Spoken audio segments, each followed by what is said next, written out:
ಕರ್ತನಲ್ಲಿ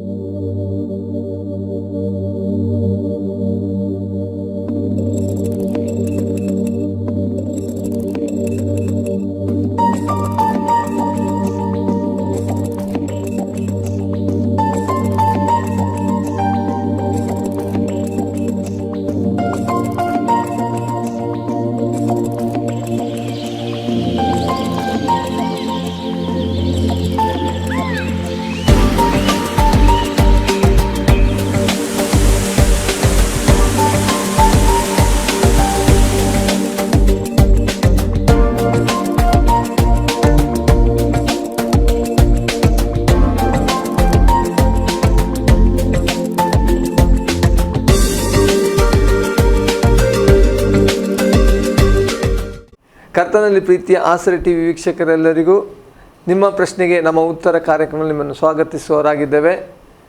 ಈ ಕಾರ್ಯಕ್ರಮದ ಮೂಲಕವಾಗಿ ಅನೇಕರು ಆಶೀರ್ವದಿಸಲ್ಪಟ್ಟಿದ್ದರೆಂಬುದಾಗಿ ನಮಗೆ ಕರಪತ್ರಗಳ ಮೂಲಕವಾಗಿ, ಫೋನ್ ಕರೆಗಳ ಮೂಲಕವಾಗಿ, ವಾಟ್ಸಪ್ ಮೆಸೇಜ್ಗಳ ಮೂಲಕವಾಗಿ ನಮಗೆ ತಿಳಿಯ ಬರ್ತಾ ಇದೆ. ದೇವರಿಗೆ ಸ್ತೋತ್ರವಾಗಲಿ. ಅನೇಕರು ಪ್ರಶ್ನೆಗಳನ್ನು ನಮಗೆ ಕಳಿಸ್ತಾ ಇದ್ದಾರೆ. ಅನೇಕರು ಆತ್ಮಿಕವಾದ ಪ್ರಯೋಜನವನ್ನು ಹೊಂದಿಕೊಳ್ತಾ ಇದ್ದಾರೆ. ಅನೇಕರ ಸಂಶಯಗಳು, ಸಂದೇಹಗಳು ಈ ಕಾರ್ಯಕ್ರಮದ ಮೂಲಕವಾಗಿ ಬಗೆಹರಿತಾ ಇದೆ ಎಂಬುದಾಗಿ ನಮಗೆ ತಿಳಿದುಕೊಳ್ಳುವುದರಲ್ಲಿ ನಮಗೆ ಸಂತೋಷವಾಗ್ತಾ ಇದೆ. ಅದೇ ಕಾರ್ಯಕ್ರಮ ಮುಂದುವರಿಸುತ್ತಾ ಇವತ್ತಿನ ಪ್ರಶ್ನೆಗೆ ಉತ್ತರ ಕೊಡುವುದಕ್ಕಾಗಿ ಬೆಂಗಳೂರಿನಲ್ಲಿ ಸೇವೆ ಮಾಡುತ್ತಿರುವಂಥ ಪಾಸ್ಟರ್ ಸಜೀವ್ ವರ್ಗೀಸ್ ಅವರು ನಮ್ಮ ಮಧ್ಯದಲ್ಲಿದ್ದಾರೆ. ಈ ಕಾರ್ಯಕ್ರಮದಲ್ಲಿ ಅವರನ್ನು ನಾವು ಸಂತೋಷವಾಗಿ ಸ್ವಾಗತಿಸುವವರಾಗಿದ್ದೇವೆ.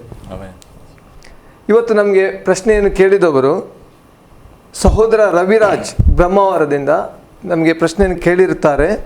ದೀಕ್ಷಾಸ್ಥಾನದ ವಿಷಯವಾಗಿ ಅವರು ನಮ್ಮ ಮಧ್ಯದಲ್ಲಿ ಪ್ರಶ್ನೆಯನ್ನು ಕೇಳಿರ್ತಾರೆ. ಪಾಸ್ಟ್ರೆ ರವಿರಾಜ್ ಎಂಬಂಥ ಸಹೋದರ ತಮ್ಮ ಕೆಲವೊಂದು ಪ್ರಶ್ನೆಗಳನ್ನು ನಮ್ಮ ಮಧ್ಯದಲ್ಲಿ ಹಂಚಿರ್ತಾರೆ. ಅವರು ಮೊದಲನೇ ಪ್ರಶ್ನೆ, ದೀಕ್ಷಾಸ್ಥಾನದ ನಿಜವಾದ ಅರ್ಥವೇನು ಎಂಬಂಥ ವಿಚಾರವಾಗಿ ಅವರು ನಮ್ಮಲ್ಲಿ ಪ್ರಶ್ನೆಯನ್ನು ಕೇಳಿರ್ತಾರೆ. ಯೇಸು ಸ್ವಾಮಿ ತನ್ನ ಸಭೆಗೆ ಮಾಡುವುದಕ್ಕಾಗಿ ಕೊಟ್ಟಿರ್ತಕ್ಕಂಥ 2 ಆಜ್ಞೆಗಳಿದೆ. ಅದರಲ್ಲಿ ಮೊದಲನೇದು ನೀರಿನ ಮೂಲಕ ದೀಕ್ಷಾಸ್ನಾನ, ಎರಡನೇದು ಕರ್ತನ ಭೋಜನ. ಇದೆರಡು ಸಂಸ್ಕಾರಗಳು ದೇವರ ಸಭೆ ಮಾಡಬೇಕೆಂಬುದಾಗಿ ಯೇಸು ಸ್ವಾಮಿ ಹೇಳಿದಂಥ 2 ಸಂಗತಿಗಳು. ಇದು ವಾಸ್ತವಿಕವಾಗಿ 2 ಆಜ್ಞೆಗಳು ಅಂತ ನಮಗೆ ಕಲಿಬೋದು. ದೀಕ್ಷಾಸ್ನಾನ ಇವತ್ತು ಅನೇಕರು ತೆಗೆದುಕೊಳ್ತಾ ಇದ್ದಾರೆ. ಅನೇಕ ಸಾಂಪ್ರದಾಯಿಕ ಸಾಮುದಾಯಿಕ ಸಭೆಗಳು ವಿವಿಧ ರೀತಿಯಲ್ಲಿ ದೀಕ್ಷಾಸ್ನಾನ ಮಾಡಿಸ್ತಾ ಇದ್ದಾರೆ. ದೀಕ್ಷಾಸ್ನಾನದ ವಿಧದಲ್ಲಿ ವ್ಯತ್ಯಾಸಗಳಿದೆ. ಆದರೆ ಹೆಚ್ಚು ಪಾಲು ಜನರು ದೀಕ್ಷಾಸ್ನಾನ ಮಾಡಿಸಿಕೊಳ್ಳುವುದು ಅದರ ಅರ್ಥ ಗೊತ್ತಿಲ್ಲದೆ, ಕೆಲವೊಮ್ಮೆ ಯಾರೋ ಹೇಳಿ ಅಥವಾ ಯಾರ್ದೋ ಒತ್ತಾಯದ ಮೇರೆಗೆ ಅಥವಾ ದೀಕ್ಷಾಸ್ನಾನ ಮಾಡಿಸಿಕೊಂಡ್ರೆ ನಮಗೆ ಇಂತಿಂಥ ಆಶೀರ್ವಾದಗಳು ಸಿಗ್ತದೆ, ಕೆಲವರು ದೀಕ್ಷಾಸ್ನಾನ ಮಾಡಿಸಿಕೊಂಡು ನಮಗೆ ರೋಗ ನಿವಾರಣೆ ಆಗ್ತದೆ ಅಥವಾ ನಮ್ಮ ಆರ್ಥಿಕ ಸ್ಥಿತಿಗೆ ಬದಲಾವಣೆ ಆಗ್ತದೆ ಮುಂತಾದ ಅನೇಕ ಕಾರಣಗಳಿಗೋಸ್ಕರ ದೀಕ್ಷಾಸ್ನಾನ ಮಾಡಿಸ್ತಾರೆ. ಹೀಗೆ ಮಾಡಿಸಿಕೊಂಡವರಲ್ಲಿ ನೀವು ಯಾಕೆ ಇದನ್ನು ಮಾಡಿಸಿದ್ರಿ ಎಂಬುದಾಗಿ ಕೇಳಿದರೆ ಅವರಿಗೆ ಗೊತ್ತಿಲ್ಲ ಯಾಕೆ ಮಾಡಿಸಿದ್ದೇವೆ ಅಂತ. ಅವ್ರು ಹೇಳ್ತಾರೆ, ನಮ್ಮ ಹತ್ರ ಪಾಸ್ಟ್ ಹೇಳಿದರು ಅಥವಾ ನಮ್ಮ ಹಿರಿಯರು ಹೇಳಿದರು ನೀವು ಮಾಡಿಸಿದ್ರೆ ಒಳ್ಳೆಯದಾಗ್ತದೆ ಅಂತ. ನೋಡಿ, ಈ ರೀತಿಯಾಗಿ ತೆಗೆದುಕೊಳ್ಳುವುದರಿಂದ ಅವರು ಬೇಗನೆ ಹಿಂಜಾರಿ ಹೋಗ್ತಾರೆ. ಯಾಕಂದರೆ ಅರ್ಥ ಗೊತ್ತಿಲ್ಲದೆ ತೆಗೆದುಕೊಳ್ಳುವುದರಿಂದ ಅದರಲ್ಲಿ ಪ್ರಯೋಜನ ಇಲ್ಲ. ದೇವರ ವಾಕ್ಯ ದೀಕ್ಷಾಸ್ನಾನದ ಬಗ್ಗೆ ಬಹಳ ಸ್ಪಷ್ಟವಾಗಿ ನಮಗೆ ಕಲಿಸಿಕೊಟ್ಟಿದೆ. ರೋಮಾಪುರದವರಿಗೆ ಪೌಲನು ಬರೆದ ಪತ್ರಿಕೆ 6ನೇ ಅಧ್ಯಾಯದಲ್ಲಿ 3ನೇ ವಚನದಿಂದ, ನೀವು ಕ್ರಿಸ್ತ ಯೇಸುವಿನಲ್ಲಿ ಸೇರುವುದಕ್ಕೆ ದೀಕ್ಷಾಸ್ನಾನ ಮಾಡಿಸಿಕೊಂಡವರಾದ ನಾವೆಲ್ಲರೂ ಆತನ ಮರಣದಲ್ಲಿ ಪಾಲುಗಾರರಾಗುವುದಕ್ಕೆ ದೀಕ್ಷಾಸ್ನಾನ ಮಾಡಿಸಿಕೊಂಡೆವೆಂದು ನಿಮಗೆ ತಿಳಿಯುವುದು. ಹೀಗಿರಲಾಗಿ ನಾವು ದೀಕ್ಷಾಸ್ನಾನ ಮಾಡಿಸಿಕೊಂಡಾಗ ಆತನ ಮರಣದಲ್ಲಿ ಪಾಲುಗಾರರಾಗಿ ಆತನೊಂದಿಗೆ ಹೂಣಲ್ಪಟ್ಟೆವು. ಆದ್ದರಿಂದ ಕ್ರಿಸ್ತನು ಸತ್ತು ತಂದೆ ಮಹಿಮೆಯಿಂದ ಜೀವಿತನಾಗಿ ಎಬ್ಬಿಸಲ್ಪಟ್ಟಂತೆ ನಾವು ಕೂಡ ಜೀವದಿಂದೆದ್ದು ಹೊಸಬರಾಗಿ ನಡೆದುಕೊಳ್ಳಬೇಕು. ದೀಕ್ಷಾಸ್ನಾನದ ಅರ್ಥ ಯೇಸು ಕ್ರಿಸ್ತನ ಮರಣ, ಹೂಣಲ್ಪಡುವಿಕೆ ಮತ್ತು ಪುನರುತ್ಥಾನದಲ್ಲಿ ಪಾಲುಗಾರರಾಗುವುದು. ಇಲ್ಲಿ ಪಾಲುಗಾರಿಕೆ ಅಂದರೆ ನಾವು ಒಂದು ಬಿಸ್ನೆಸ್ ಸ್ಟಾರ್ಟ್ ಮಾಡಿದರೆ ಇಬ್ಬರು ಒಂದೇ ಬಂಡವಾಳವನ್ನು ಹಾಕಿದರೆ ಪಾಲುಗಾರಿಕೆ ಆಗುವುದು, ಪಾರ್ಟ್ನರ್ಶಿಪ್. ಇಲ್ಲಿ ಯೇಸು ಕ್ರಿಸ್ತನ ಶಿಲುಬೆಯ ಮರಣದಲ್ಲಿ ನಾವು ಪಾಲುಗಾರರಾಗ್ತಾ ಇದ್ದೇವೆ. ಆದರೆ ಅದರ ಅರ್ಥ ಯೇಸು ಸ್ವಾಮಿ ಶಿಲುಬೆಯಲ್ಲಿ ಸತ್ತು ಹೂಣಲ್ಪಟ್ಟು 3ನೇ ದಿವಸ ಎದ್ದು ಬಂದ ಹಾಗೆ ನಾವು ಸಹ ಇಲ್ಲಿಂದ ಯೆರೂಸಲೇಮಿಗೆ ಹೋಗಿ ಅಲ್ಲಿ ಶಿಲುಬೆ ತೆಕ್ಕೊಂಡು ಆ ಶಿಲುಬೆಯ ಮೇಲೆ ಸತ್ತು ಮತ್ತು ಹೂಣಲ್ಪಟ್ಟು ನಮಗೆ 3ನೇ ದಿವಸ ಎದ್ದು ಬರೋಕ್ಕೂ ಆಗಲ್ಲ. ಈ ರೀತಿ ಮಾಡಬೇಕೆಂಬುದಾಗಿ ಅಲ್ಲ ಅದರ ಅರ್ಥ. ಅಂದರೆ ನಂಬಿಕೆಯ ಮೂಲಕ ನಾವು ಅದರಲ್ಲಿ ಪಾಲುಗಾರರಾಗ್ತೇವೆ. ಹೇಗೆ ನಂಬಿಕೆಯ ಮೂಲಕ? ಯೇಸು ಸ್ವಾಮಿ ಪಾಪದ ಪಾಲಿಗೆ ಸತ್ತನು. ನಾವು ಸಹ ನಮ್ಮ ಪಾಪಗಳಿಗೋಸ್ಕರ ನಾವು ಸಾಯಬೇಕು. ಸಾಯದೇ ಇರತಕ್ಕಂಥ ಒಬ್ಬ ವ್ಯಕ್ತಿಯನ್ನು ಹೂಣಿಡುವುದು ಕಾನೂನು ಬಾಹಿರವಾದಂಥ ಸಂಗತಿ. ಅದು ನಮಗೆಲ್ಲರಿಗೂ ಗೊತ್ತಿರತಕ್ಕಂಥ ಸಂಗತಿಯಾಗಿದೆ. ಯೇಸು ಸ್ವಾಮಿ ಸತ್ತದ್ದು ತನ್ನ ಪಾಪಕ್ಕೋಸ್ಕರ ಅಲ್ಲ, ಇಡೀ ಮಾನವ ಲೋಕದ ಪಾಪಕ್ಕೋಸ್ಕರ. ನಾವು ಸಾಯುವುದು ಯಾರ ಪಾಪಕ್ಕೋಸ್ಕರ? ನಮ್ಮ ಪಾಪಕ್ಕೋಸ್ಕರ. ಅಂದರೆ ನಾವು ಮಾಡುತ್ತಿರುವ ಪಾಪದ ಪಾಲಿಗೆ ಸಂಪೂರ್ಣವಾಗಿ ಸಾಯಬೇಕು. ಹೇಗೆ ಯೇಸು ಶಿಲುಬೆಯಲ್ಲಿ ಲೋಕದ ಪಾಪಕ್ಕೋಸ್ಕರ ಸತ್ತನೋ ಅದೇ ರೀತಿ ನಾವು ನಮ್ಮ ಪಾಪದ ಸಂಬಂಧವಾಗಿ ನಾವು ಸಾಯಬೇಕು. ಹಾಗೆ ನಾವು ಆ ಸಾಯುವುದನ್ನು ನಂಬಿಕೆಯ ಮೂಲಕ ಏನು ಮಾಡ್ತಾ ಇದ್ದೇವೆ? ನಾವು ಸತ್ತಿದ್ದೇವೆ ಎಂಬುದನ್ನು ನಂಬಿಕೆಯ ಮೂಲಕ ಪ್ರತ್ಯಕ್ಷವಾಗಿ ಬಹಿರಂಗಪಡಿಸುವಂಥದ್ದಾಗಿದೆ ದೀಕ್ಷಾಸ್ನಾನ. ಅಂದರೆ ಸತ್ತಂಥ ಒಬ್ಬ ವ್ಯಕ್ತಿಯನ್ನು ಹೂಣಿಡುವ ಹಾಗೆ ನಾವು ನೀರಿನಲ್ಲಿ ಮುಳುಗಿ ದೀಕ್ಷಾಸ್ನಾನ ಮಾಡಿಸುವಾಗ ನಾನು ಪಾಪದ ಪಾಲಿಗೆ ನನ್ನ ಹಳೆಯ ಮನುಷ್ಯ ಸಂಪೂರ್ಣವಾಗಿ ಸತ್ತಿದ್ದಾನೆ ಎಂಬುದನ್ನು ನಾವು ಪ್ರತ್ಯಕ್ಷವಾಗಿ ಜನರಿಗಾಗಲಿ ಅಥವಾ ಸಭೆಗಾಗಲಿ ನಾವು ಬಹಿರಂಗಪಡಿಸುವಂಥದ್ದಾಗಿದೆ ಇದು. ಆದ್ದರಿಂದ ಇಲ್ಲಿ ಪಾಲುಗಾರಿಕೆ, ನಾವು ಒಂದು ಯೇಸು ಕ್ರಿಸ್ತನ ಮರಣದೊಟ್ಟಿಗೆ ಪಾಲುಗಾರರಾಗ್ತಾ ಇದ್ದೇವೆ. ಎರಡನೇದಾಗಿ ಆತನ ಹೂಣಿಡುವಿಕೆಯಲ್ಲಿ ನೀವು ಪಾಲುಗಾರರಾಗಬೇಕು. ಯೇಸು ಸ್ವಾಮಿ ಸತ್ತ ಮೇಲೆ 3 ದಿವಸ ಅರಿಮಥೆಯ ಜೋಸೆಫಿನ ಸಮಾಧಿಯಲ್ಲಿ ಹೂಣಿಡಲ್ಪಟ್ಟಿದ್ದಾಗಿ ನಾವು ಸುವಾರ್ತೆಯಲ್ಲಿ ಓದುತ್ತೇವೆ. ಈಗ ನಾವು ಹೂಣಿಡುವುದು ಹೇಗೆ? ನೀರಿನಲ್ಲಿ ಮುಳುಗುವಾಗ ಅದು ಯೇಸು 3 ದಿವಸ ಸಮಾಧಿಯಲ್ಲಿ ಇದ್ದದಕ್ಕೆ ಪಾಲುಗಾರಿಕೆ ಆಗ್ತದೆ ಅಲ್ವಾ? ಈಗ ನಮಗೆ ಮಣ್ಣಿನಲ್ಲಿ ಹೂತಾಕ್ಲಿಕ್ಕೆ ಆಗುವುದಿಲ್ಲ, ಯಾಕಂದರೆ ನಾವು ಉಸಿರುಗಟ್ಟಿ ನಾವು ಸಾಯುತ್ತೇವೆ. ಅಂದರೆ ಏನು, ನಾವು ಶರೀರದಲ್ಲಿ ಇರುವುದರಿಂದ. ಆದ್ದರಿಂದ ನೀರಿನಲ್ಲಿ ನಾವೇನು ಮಾಡ್ತೇವೆ? ನಾವು ಮುಳುಗಿಸ್ತೇವೆ. ಮುಳುಗುವಾಗ ಯೇಸು ಸ್ವಾಮಿಯ ಹೂಣಿಡಲ್ಪಡುವಿಕೆಗೆ ನಾವು ಪಾಲುಗಾರರಾಗ್ತೇವೆ. ಯೇಸು ಸ್ವಾಮಿ 3 ದಿವಸ ಸಮಾಧಿ ಒಳಗಿದ್ದು 3ನೇ ದಿವಸ ಮೃತ್ಯುಂಜಯನಾಗಿ ಎಬ್ಬಿಸಲ್ಪಟ್ಟನು.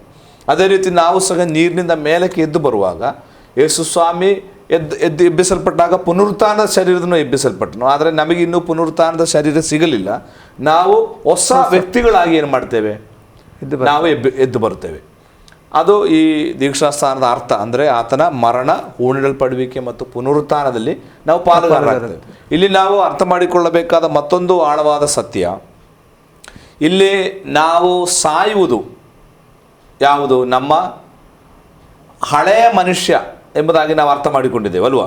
ನಮ್ಮ ಹಳೆಯ ಮನುಷ್ಯನ ನಾವೇನು ಮಾಡ್ತಾ ಇದ್ದೇವೆ? ನಾವು ಹೂಣು ಹಾಕ್ತಾ ಇದ್ದೇವೆ. ನಮ್ಮ ಶರೀರ ಈಗಲೂ ಅದೇ ಶರೀರ. ನಾವು ದೀಕ್ಷಾಸ್ನಾನ ಮಾಡಿಸಿಕೊಳ್ಳುವುದಕ್ಕಿಂತ ಮುಂಚೆಯೂ ಇದೇ ಶರೀರದಲ್ಲೇ ಇದ್ದೇವೆ. ದೀಕ್ಷಾಸ್ನಾನ ಮಾಡಿಸಿಕೊಂಡ ನಂತರವೂ ಯಾವುದಿದೆ?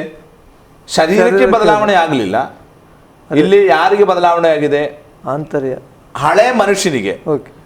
ಈಗ ನಾವು ದೀಕ್ಷಾಸ್ನಾನ ಮಾಡಿಸಿಕೊಂಡ ಮೇಲೆ ನಾವು ಹೊಸ ಮನುಷ್ಯ ಆದೆವು. ನಮ್ಮ ಹಳೆ ಮನುಷ್ಯನನ್ನು ನಾವೇನು ಮಾಡಿದ್ದೆವು? ಅದರ ಎಲ್ಲ ಪಾಪ ಸಂಬಂಧವಾಗಿ ನಾವು ಹೂಣಿಟ್ಟಿದ್ದೇವೆ. ಇಲ್ಲಿ ನಾವು ಹಳೆಯ ಮನುಷ್ಯನನ್ನು ಒಬ್ಬ ಕಾವಲುಗಾರರಾಗಿ ನಮಗೆ ಒಂದು ಉದಾಹರಣೆ ಮಾಡ್ಬೋದು.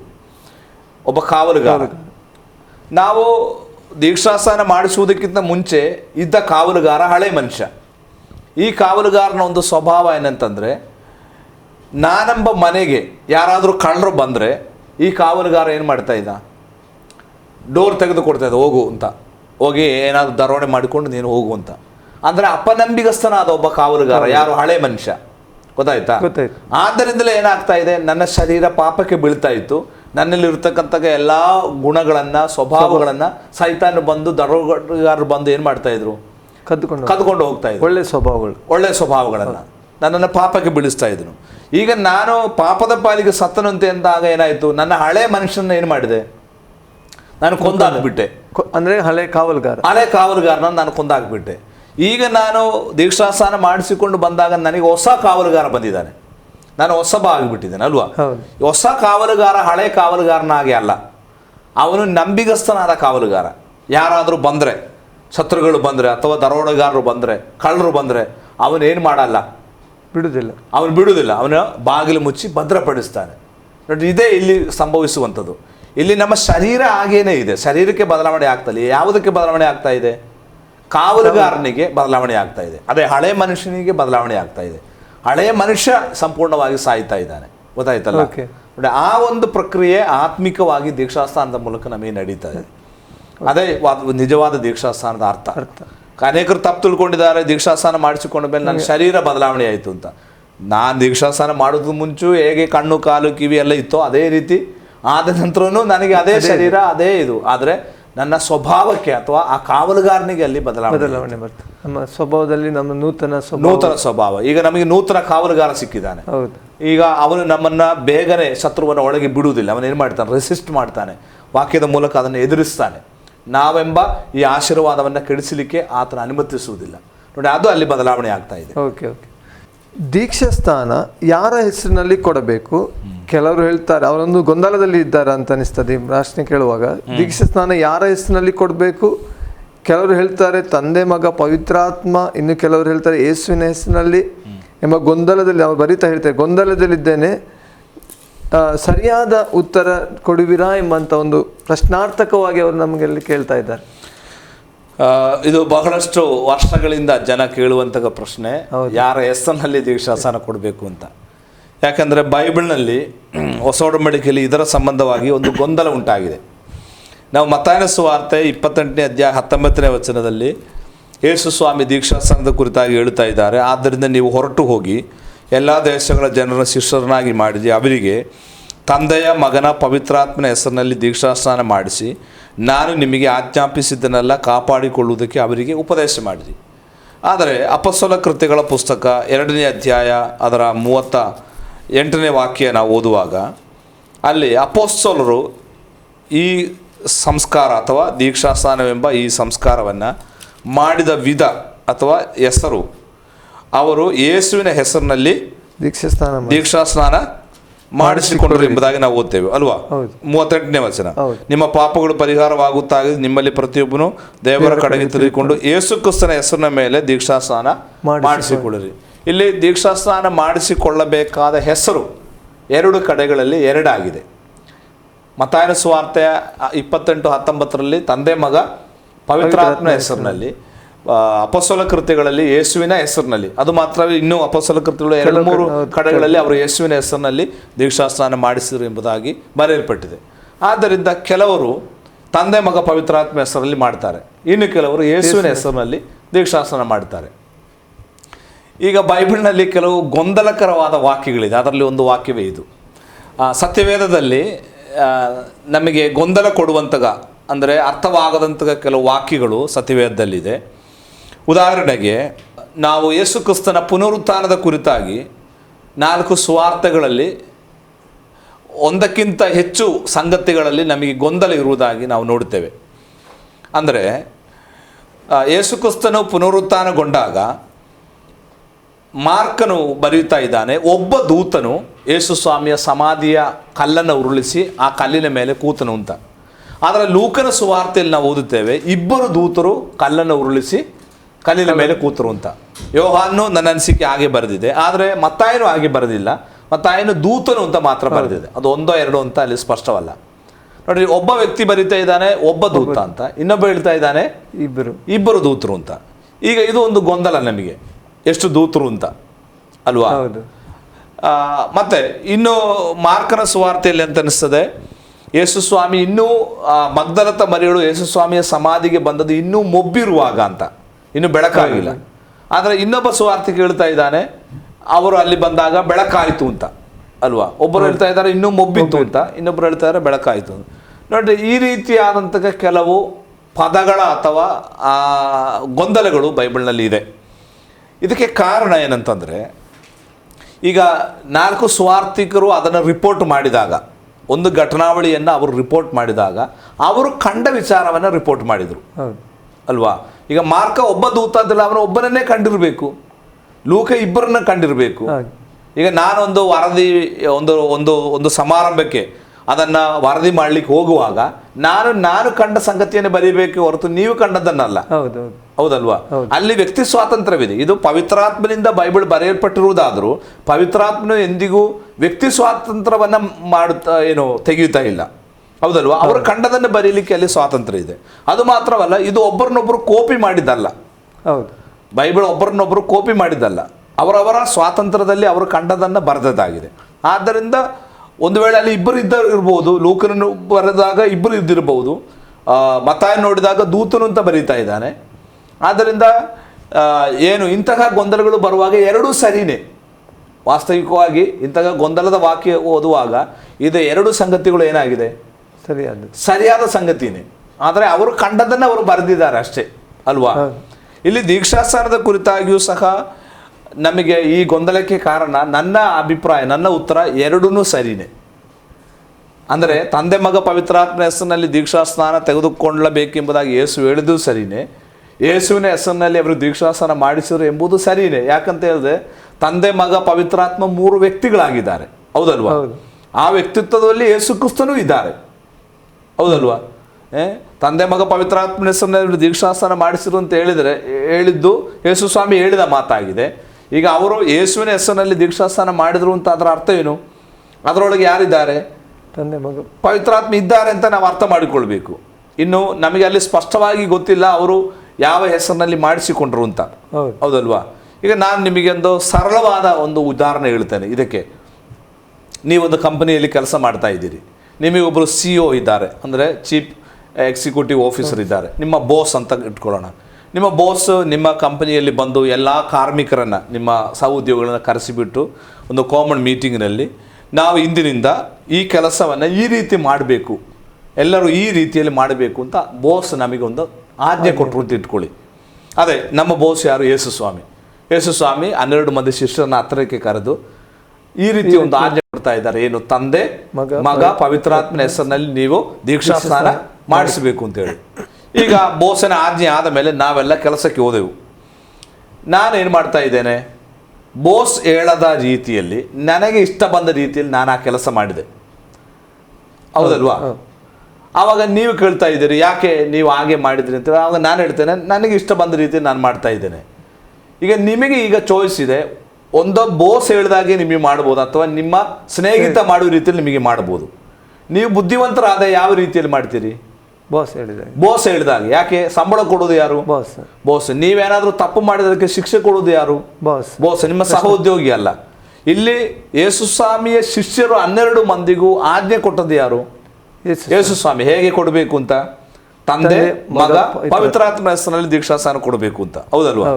ಈಗ ಶಿಷ್ಯರು ಅದನ್ನು ತಪ್ಪಾಗಿ ಮಾಡಿದರೆ ಅದಕ್ಕೆ ಶಿಕ್ಷೆ ಯಾರು ಹೊಂದುತ್ತಾರೆ? ಅಥವಾ ಬೋಸ್ ಬರುವಾಗ ಯಾರಲ್ಲಿ ತಪ್ಪಾಗಿ ಮಾಡ್ಲಿಕ್ಕೆ ಉತ್ತರ ಕೇಳ್ತಾರೆ? ಲೆಕ್ಕ ಕೇಳೋದು ಯಾರಿಂದ? ಶಿಷ್ಯರಿಂದ. ಅದರಿಂದ ಶಿಷ್ಯರು ಮಾಡಿದ್ದು ನಾವು ಹಿಂಬಾಲಿಸಬೇಕು, ಅಥವಾ ಯೇಸು ಸ್ವಾಮಿ ಹೇಳಿದ್ದನ್ನು ನಾವು ಹಿಂಬಾಲಿಸಬೇಕು? ಯೇಸು ಸ್ವಾಮಿ ಹೇಳಿದ್ದು ಹಿಂಬಾಲಿಸಿದ್ರೆ ಸಾಕು. ಅವರು ಇನ್ನು ಯಾವ ಅರ್ಥದಲ್ಲಿ ಯೇಸುವಿನ ಹೆಸರಿನಲ್ಲಿ ದೀಕ್ಷಾಸ್ನಾನ ಮಾಡಿಸಿರು, ಅಥವಾ ಯೇಸುವಿನ ಹೆಸರಿನಲ್ಲಿ ದೀಕ್ಷಾಸ್ನಾನ ಮಾಡಿಸಲಿಕ್ಕೆ ಅಲ್ಲಿ ಉಂಟಾದ ಕಾರಣಗಳೇನು, ಅಲ್ಲಿನ ಸನ್ನಿವೇಶ ಏನು ಅಂತ ನಮಗೆ ಸ್ಪಷ್ಟವಾಗಿ ಗೊತ್ತಿಲ್ಲ. ಒಂದೇ ಮಾತಿನಲ್ಲಿ ಯೇಸುವಿನ ಹೆಸರಿನಲ್ಲಿ ಅವರು ದೀಕ್ಷಾಸ್ನಾನ ಮಾಡಿಸಿರು ಎಂಬುದಾಗಿ ಮಾತ್ರ ಅಲ್ಲಿ ಬರೆಯಲ್ಪಟ್ಟಿದೆ, ಹೌದಲ್ವಾ. ಅದರಿಂದ ಸಾಮಾನ್ಯ ಲಾಜಿಕ್ ಉಪಯೋಗಿಸಿದ್ರೆ ನಾವು ಯಾರ ಮಾತು ಕೇಳಬೇಕು? ಯೇಸು ಸ್ವಾಮಿ. ನಮಗೋಸ್ಕರ ರಕ್ತ ಕೊಟ್ಟು ನಮ್ಮನ್ನ ಪಾಪದಿಂದ ವಿಮೋಚಿಸಿದ್ದು ಯಾರು? ದೇವರ ಮಕ್ಕಳಾಗಿ ಮಾಡಿದ್ದು ಯಾರು? ಯೇಸು ಸ್ವಾಮಿ. ಯೇಸು ಸ್ವಾಮಿ ಮಾತು ನಾವು ಕೇಳೋಣ, ನಮ್ಮ ಸಹೋದ್ಯೋಗ ಮಾತು ಕೇಳೋದು ಬೇಡ. ಶಿಷ್ಯರು ಯಾರು? ಯೇಸು ಸ್ವಾಮಿಗಳಲ್ಲ ಅಲ್ವಾ, ಅವರು ಯಾರು? ದೇವರುಗಳಲ್ಲ, ಅವರು ನಮ್ಮ ಹಾಗೆ ಮನುಷ್ಯರು. ಅವರೊಂದು ವೇಳೆ ತಪ್ಪಿ ಹೋಗಬಹುದು. ಆದ್ರಿಂದ ನಾವು ಅವರನ್ನೆಲ್ಲ ಹಿಂಬಾಲಿಸಬೇಕಾದ ಯಾರನ್ನ?